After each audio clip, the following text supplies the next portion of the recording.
রংটার সঙ্গে। পুরো বিল্ডিং এর মানুষজন জানে তুমি মারামারি করছো, আর এখন তুমি বলতেছো যে তুমি মারামারি করো নাই। তুমি যার সাথে মারামারি করছো তুমি জানো কে সে? সে কি আমাকে মেরে ফেলবে? তোমার ক্ষতি করতে পারে, তোমার ভাইয়ের ক্ষতি করতে পারে, অনেক কিছুই করতে পারে। তো তুমি আমার হয়ে ট্রাই করো না, দেখো একটা চাকরি পাও কিনা। বলেন কি, আমি ছোট মানুষ।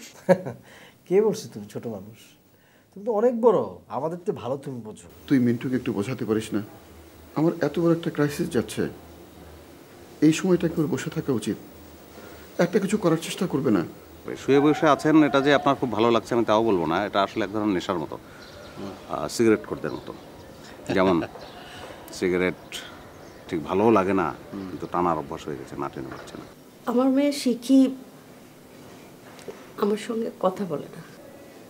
কি বলছেন? কেন? কতদিন হয় আমার মেয়ের মুখে মা ডাক শুনি না। যে বাসায় থাই হ্যাঁ যে কি একটা প্যাঁচ লেগে রইছে, একে নিজের প্যাঁচই ছোটে নাই, আবার আর একজনকের বাসায় আইছি হেগের প্যাঁচ দেওয়া আমার খারাপও লাগে। আমার বোনটাকে তো আপনি রক্ষা করলেন, আপনি ছাড়া তো বড় বিপদ হয়ে যেত। ও আচ্ছা, না এটা তো আসলে দায়িত্বের মধ্যেই পড়ে। মাহবুব ভাই কেমন আছেন? জি ভালো, আপনি ভালো আছেন? জি আমিও ভালো। আপনার বড় ভাইয়ের সাথে কিন্তু আমার বড় ভাইয়ের খুব ভালো সম্পর্ক, বন্ধুত্বপূর্ণ সম্পর্ক, তারা একসাথে বিজনেস করে। তা তো অবশ্যই থাকতেই পারে, কারণ আমরা তো একই বিল্ডিংয়ে বসবাস করি, তাই না? আর মানুষ তো মানুষের জন্যই।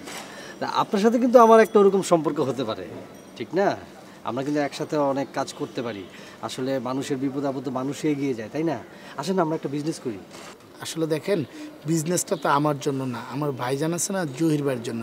সে বিজনেস করে দেখেন না, তারটা তো নিশ্চিত বিজনেস না, অনিশ্চিত বিজনেস। হ্যাঁ, আমরা যে বিজনেস করছি সেটা তো নিশ্চিত বিজনেস। আমরা একটা ডিসপেন্সারি দেবো, আপনি তো ডাক্তারি লাইনে পড়ছেন, আপনি প্রেসক্রিপশন করবেন, আমি বসে ওষুধ বেচবো, বাস শেয়ারিংয়ে বিজনেসটা চালাবো, আপনি কমিশন পাবেন। আসলে ঠিক আছে, আমি তো আসলে বিজনেসটা এখন করতে চাচ্ছি না, আমি ভেবে দেখবো, আর এর জন্য তো অর্ধেক টাকা দিতে হবে, তাই না? হ্যাঁ, আসলে হয়েছে কি, আপাতত আমার কাছে টাকা নেই, আপনি কিছু টাকা দেন, দোকানটা তো অ্যাডভান্স করতে হবে। দোকানটা অ্যাডভান্স করলাম, পরে আমি বাসা থেকে ভাইয়ার কাছে, ভাবির কাছ থেকে বা আমার যা আছে ওখান থেকে নিয়ে আমরা দুজনে শেয়ারিংয়ে দোকানটা চালু করলাম, ঠিক আছে? ঠিক আছে, বিষয়টা আমি ভেবে দেখবো। আমার পড়ার সময় হয়েছে তো। আচ্ছা আচ্ছা, আমি যাই, আসসালামু আলাইকুম। আচ্ছা, আসসালাম।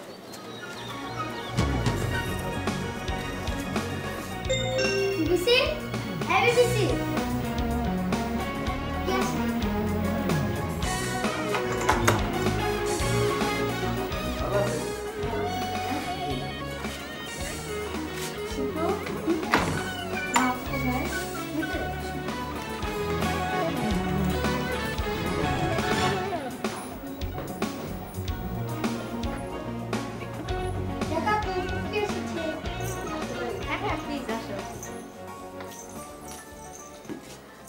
শিটু, তুমি তোমার বইগুলো রেডি করো, আমি আসছি। হ্যাঁ আচ্ছা।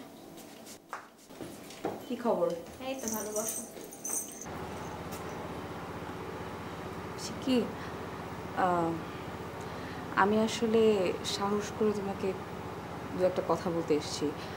আমি জানি কয়েকদিন আগে তোমার সঙ্গে আমার পরিচয় হয়েছে। হ্যাঁ, এটা ট্রু যে আমি তোমার ফ্রেন্ড না, বাট আমাদের একটা খাতির আছে, সেই হিসেবেই আমি কিছু কথা বলতে এসেছি। আরে ব্যাপার না, বলো তো কি হয়েছে? তোমাকে কদিন ধরে খুব টেন্সড মনে হয় সারাক্ষণ তুমি ডিপ্রেসড, কোনো একটা ভারী চিন্তা মাথার মধ্যে নিয়ে ঘুরছো। আর সেদিনকে ভাবিও এসেছিল আমাদের বাসায়, মানে তোমার আম্মু এসেছিল আমার ভাবির সঙ্গে কথা বলতে, তাকেও অনেক দুঃখী দুঃখী মনে হয়েছে। আমি শুনিনি তাদের মধ্যে কি কথা হয়েছে, তবে তার চেহারা দেখে মনে হয়েছে যেন তিনি অনেক কষ্টে আছেন। দেখো সে কি, আমি জানি না তোমাদের কি প্রবলেম, আর সত্যি কথা বলতে আমার যে খুব জানার ইচ্ছা আছে তাও না। প্রতিটা মানুষের নিজের রাইট আছে তাদের প্রিভেসি মেনটেন করার, আর যার উপরে প্রবলেম যায় সেই আসলে বুঝে প্রবলেমটা কত বড়। আমি চেষ্টা করলেও কোনো দিন বুঝতে পারবো না যে তোমার মনের মধ্যে কি চলছে।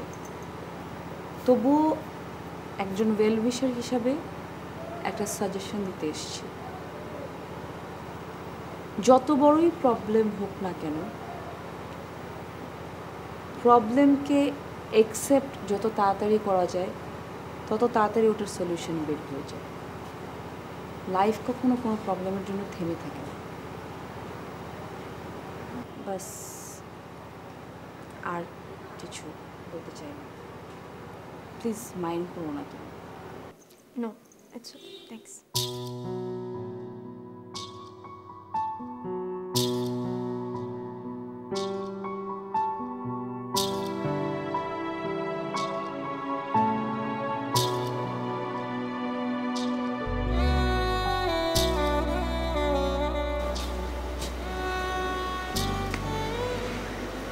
কেমন আছেন ভাই? এই তো ভালো। কি অবস্থা আপনার, কেমন আছেন? এই তো চলছে ভালো। আপনার সাথে ওদিন কথা হলো না, তো সিদ্ধান্ত ফাইনাল, ব্যবসা করতেছি। তাই নাকি? Good, congratulation. Thank you. কিসের ব্যবসা? ওই ঔষধ ফার্মেসি। তাহলে তো খুবই ভালো, করেন, করতে পারেন, মন দিয়ে করেন। আমার কাছে মনে হলো যে এই ব্যবসাটা খুব ভালো হবে, এটা শুনছি অন্য থেকে। খুবই ভালো। টাকা পয়সা কোত্থেকে, কি একাই তো করছেন নাকি? না না না, আপনার ভাই আমার সাথে আসতো, মাহবুব, দুজনে পার্টনারশিপ। ও ডাক্তার তো এই ব্যাপারে খুব হেল্প করতে পারবে। আপনি জানেন না নাকি? না, এমনি তো ব্যবসা তো ভালো, হ্যাঁ, কিন্তু ওই পড়াশোনাটা যেহেতু এখনো শেষ হয় নাই ওর, সেই ক্ষেত্রে ব্যবসা করাটা কত দূর ঠিক হবে অত চিন্তার বিষয়। না না না, কোনো অসুবিধা নেই। আমার এখন অনেকেই পড়াশোনার পাশাপাশি ব্যবসা করতেছে, আর এটার সাথে রিলেটেড তো ডাক্তারি। সেটাই, এই ব্যবসাও করতেই পারে। হ্যাঁ, কিন্তু আজ হোক 2 বছর 4 বছর পরে হোক, তো করতেই পারে। অসুবিধা নেই, আপনারা আলাপ করেন, পাঠিয়ে দিচ্ছি ওকে। হ্যাঁ, ওকে, থ্যাংক ইউ।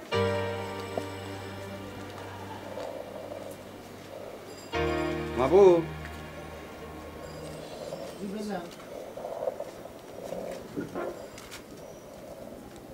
ভাই তোমার ব্যবসায়িক পার্টনার আছে, যা ভালো করে যা, পরে কথা বলতো সঙ্গে, যা যা কথা বলতে।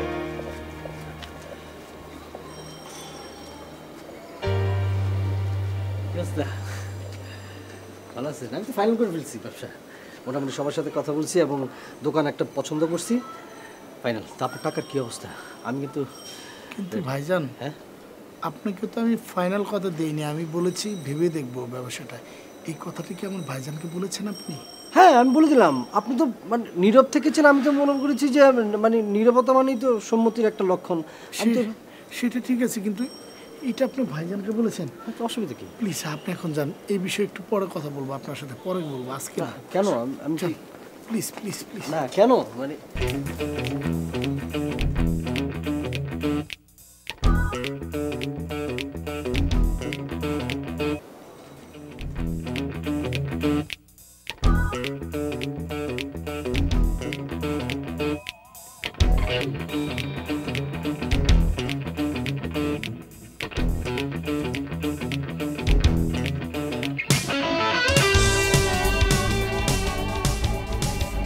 বাবু, ভাই তুই অজগর সাপ দেখছিস? পাহাড়ি অজগর। ভাইজান তুমি কি বলতেছ? পাহাড়ি অজগর দেখছিস? তাই বল।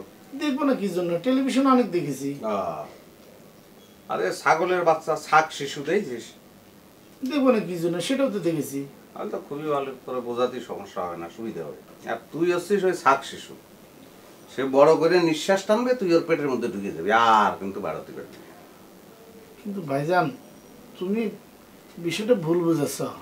ওনার সাথে আমার কথা হয়েছে, আমি কিন্তু ওনার কথা দিই নেই যে ওনার সাথে আমি বিজনেস করব। উনি আমাকে বলেছে যে আমরা একটা ডিসপেন্সারি দিব, আপনি ওখানে বসবেন, বসে আপনি ওষুধ লিখে দিবেন, আমার কাছে রুগী আসবে, আমি ওষুধ বিক্রি করব, সেখান থেকে আপনি একটা পার্সেন্টেজ পাবেন। আমি বলেছি যে বিজনেস করাটা তো আমার বিষয় না, এটা হলো ভাইজান করে, আমার ভাইজান। কিন্তু সে, আমি তো পড়াশোনা করতেছি, আমি তো পড়াশোনা শেষ করিনি।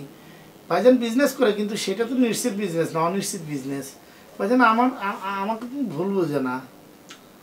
তুই এতক্ষণ যে কথা কইছিস তা আমি কিছুই শুনিনি, তা আমার শোনার প্রয়োজন নেই। তোমার ডাক্তার হতে হবে, মনোযোগ দিয়ে পড়াশোনা করতে হবে, এখনো যথেষ্ট বাকি আছে। ডাক্তারি পাশ করে তুমি ঢাকা শহরে থাকবে, সেই কথা চিন্তা করে লাভ নাই। তোমার ডাক্তারি করতে হবে গ্রামে, যাই গ্রামে ডাক্তার নিয়ে যাও, বলো সেই নিয়ত করে পড়তে বসো, যাও।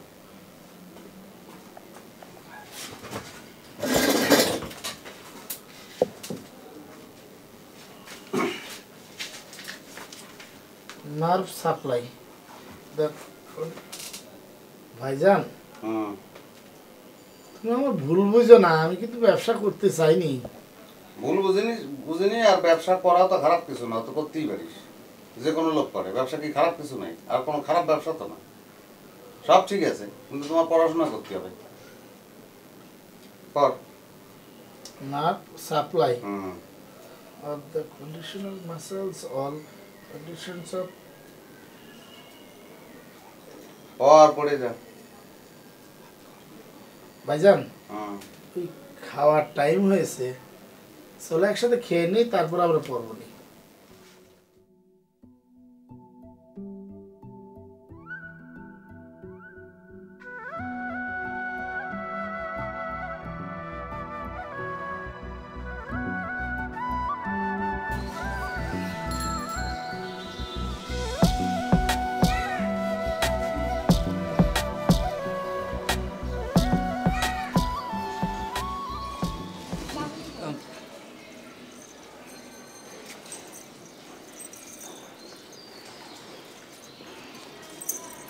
মা তুমি কবে আসতে চাও?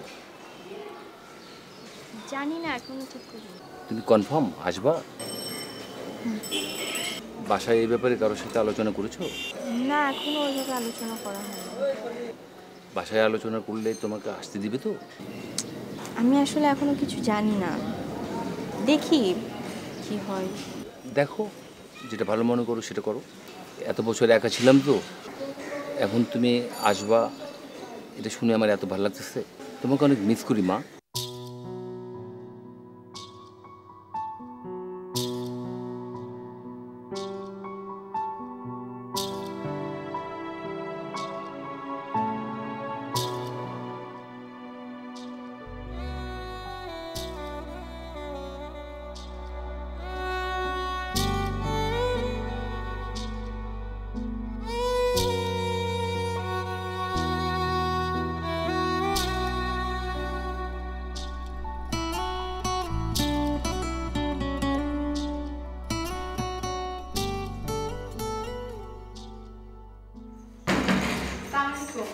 ওয়ালাইকুম আসসালাম। আপনি কি আমাকে চিনতে পেরেছেন? হ্যাঁ, আপনি একজন মানুষ। মানুষ তো অবশ্যই, তাছাড়া আরেকটা পরিচয় আছে না? হ্যাঁ, আপনি আমাদের বাসায় নিচতলা, মানে এই বাসায় ভাড়া থাকেন। সেটাও তো ঠিক, আরও একটা পরিচয় আছে। আর পরিচয়? আমি আসলে আপনার নামটা জানি না। আমার নাম মনে রাখার দরকার নেই, শিবলুর নাম মনে রাখলেই হবে। আমি হচ্ছি শিবলুর বাবা। কিভাবে? শিবলু আমার স্ত্রীকে মা বলে ডাকে, সুতরাং আমি তোর বাবা। তো সেই সেন্সে দেখতে গেলে তো আপনি আমারও বাবা, আমি আপনার মেয়ের মতো। বাবা, আমার তো কপাল এখানে খুলে যাচ্ছে। শোনো, শুধু বাবা বললে তো হবে না, আমাকে যদি বাবা বলো তাহলে আমার বাসায় আসতে হবে। তোমার কি কি পছন্দ সেটা আমাকে জানাতে হবে, আমি সেগুলি নিয়ে আসবো, তোমাকে সেগুলি খেতে হবে। ঠিক বলেছি না? ঠিক আছে, আপাতত যাই, পরে আবার দেখা হবে। ওয়ালাইকুম আসসালাম মা।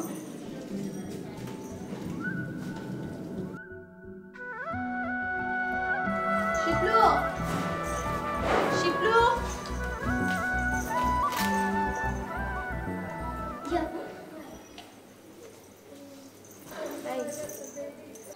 আমাদের নিচে যে ভাড়াটি আছে ওদেরকে মা বাবা ডাকিস। হ্যাঁ ডাকি। কেন? ওনাদের কোনো সন্তান নেই, সেজন্য ওনারা ভাবে আমি ওনাদের সন্তান, এজন্য তারা বলেছে তাদেরকে মা বাবা ডাকতে। তোমার কোনো প্রবলেম? না, আমার কোনো প্রবলেম নাই। আমার একটা ছোট্ট প্রবলেম আছে। আমার না খুব ইচ্ছা তোকে আঙ্কেল বলে ডাকা, আমি তোকে আঙ্কেল বলে ডাকি। কি? আমি বুড়ো হয়ে গেছি? তুই বুড়ো হস নাই, তুই মানুষটা এইটুকুন, তোর ব্রেনটা তো চলে বুড়োদের মতো, ওই জন্য বলি আঙ্কেল ডাকি। না। হ্যাঁ না আঙ্কেল।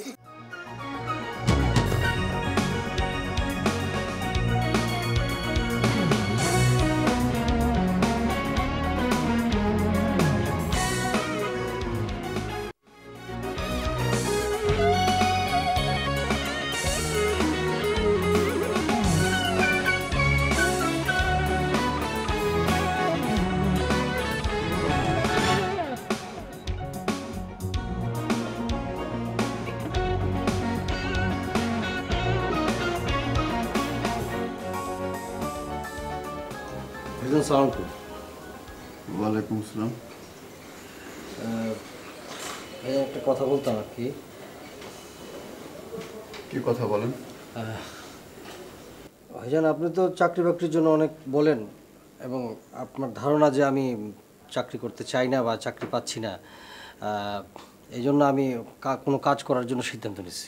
সেদিন একটা চাকরির ইন্টারভিউ দিলেন? না, চাকরির ইন্টারভিউ তো দিছি, কিন্তু চাকরি তো মানে মামা বাড়ির মোয়া না যে চাইলেই পাওয়া যায়। আসলে মামা চাচা না থাকলে এখন চাকরি পাওয়া খুব টাফ। আমার তো কারিগরি টাকাও নাই যে আমি ঘুষ দিয়ে চাকরি নেব। দেশে যারা চাকরি করছে সবার কি মামা খালু আছে? দুটার একটা আছে অবশ্যই। শোনেন, এগুলি অপদার্থদের একটা ফালতু কমেন্ট। যাক, ওসব কথা বাদ দেন ভাইজান। আমি যে কথা বলতে যাচ্ছি, আমি একটা বিজনেস করতে যাচ্ছি। কিসের বিজনেস? সেটা হলো ওষুধের বিজনেস আর কি, ফার্মেসি দেবো। ফার্মেসি দিতে হলে ফার্মাসিস্ট হতে হয়। আপনি কি ফার্মাসিস্ট? ভাইজান ফার্মাসিস্ট হওয়া লাগে না। আর আমি যার সাথে জয়েন্ট ভেঞ্চার করতেছি এই ব্যবসাটা এবং করতে চাচ্ছি আর কি, ওই যে উপরে থাকে না মাহবুব, ডাক্তারি পড়তেছে, ওর সাথে। আর আমার বোন পিয়ানো তো আছেই। দুজনের সাথে মোটামুটি আলাপ আলোচনার মাধ্যমে আমি কিন্তু ফার্মেসি সম্পর্কে একটা ধারণা নিতে পারবো এবং আমি আশা করি যে ভালোভাবে এই ব্যবসাটা করতে পারবো। আর এই যে এত হাজার হাজার ফার্মেসির দোকান আছে, সবাই কি ফার্মেসি পড়ে কি ব্যবসা করতেছে কিনা? অসুবিধা নেই, আমি পরে তাহলে ফার্মেসিতে পড়ে নেব। কত টাকা লাগবে? লাখ 2-3 লাগবে। এটা বাংলা কি মাস? এটা ঝড় বৃষ্টিতে হচ্ছে বৈশাখ মাস মনে হয়। বৈশাখী, হ্যাঁ। বৈশাখ মাসে কাছে আম ধরে, টাকা ধরে না। বৈশাখের ঝড়ে টাকা উড়ে বেড়ায় না। টাকা এত সস্তা না।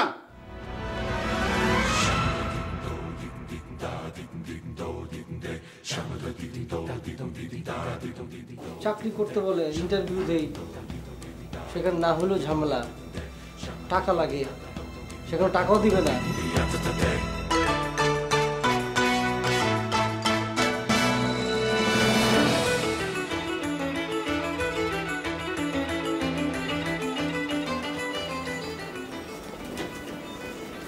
এই যে হাফ সাহেব, একটু বাইরে আসবেন, কথা বলবো।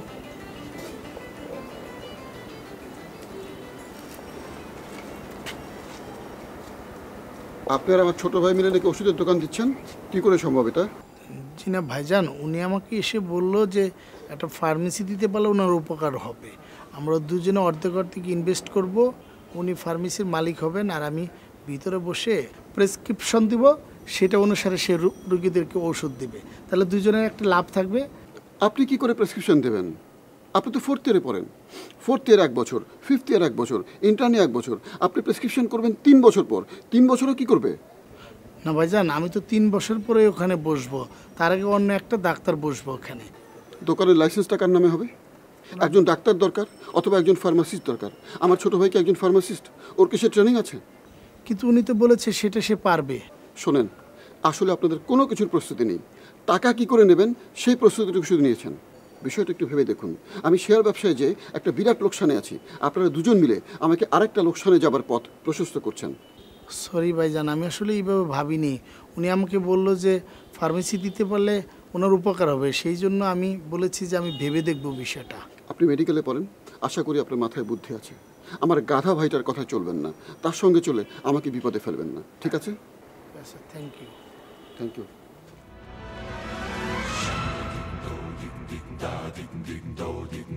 Shama